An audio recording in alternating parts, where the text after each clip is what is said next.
Bonjour, je m'appelle Solène Gringor, je suis juriste depuis 4 ans chez Solutia et aujourd'hui je vais parler avec vous des arnaques en ligne.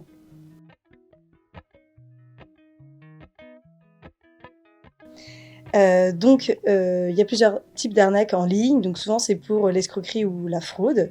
Ça peut s'apparenter donc à des sites marchands, donc ne jamais recevoir, le bien.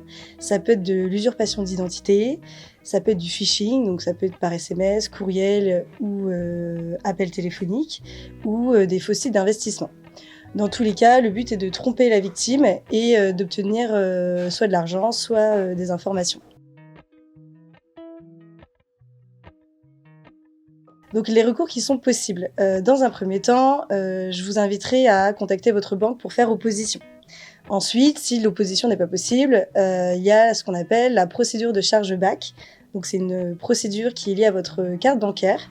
Donc c'est une garantie qui est contractuelle et elle permet d'obtenir, le remboursement des sommes qui ont été débitées. Contrairement à l'opposition qui a pour but d'opposer le paiement, donc que le paiement ne se réalise pas, là la procédure de chargeback, c'est une procédure dite de rétrofacturation et donc le but est de récupérer les sommes déjà débitées.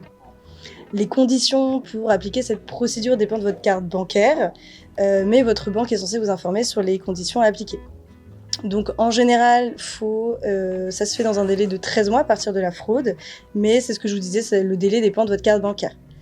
La condition pour l'appliquer, c'est que soit vous n'avez pas reçu le bien, soit les sommes débitées ne correspondent pas du tout à la facturation que vous avez eue. Si jamais la banque vous refuse cette indemnisation, ce qui est possible, il faut que vous démontriez que vous n'avez pas communiqué votre code secret. En fait, en tant que client de la banque, vous avez une obligation de secret de votre code confidentiel et la seule difficulté la seule difficulté que vous n'ayez pas de remboursement, c'est que vous avez communiqué ce code secret. Si jamais, malgré ça, malgré le fait que vous ayez prouvé que vous n'avez pas communiqué ce code et la banque ne vous rembourse pas, vous avez la possibilité de saisir le médiateur bancaire afin de tenter une dernière conciliation amiable. C'est une procédure qui est gratuite et ça permet d'avoir un avis tranché, mais par une tierce personne, sur cette situation. Alors, vous avez aussi la possibilité de porter plainte contre l'auteur des faits de la fraude. La difficulté, c'est que souvent, on ne connaît pas l'auteur de l'infraction et donc ça n'aboutit que très rarement.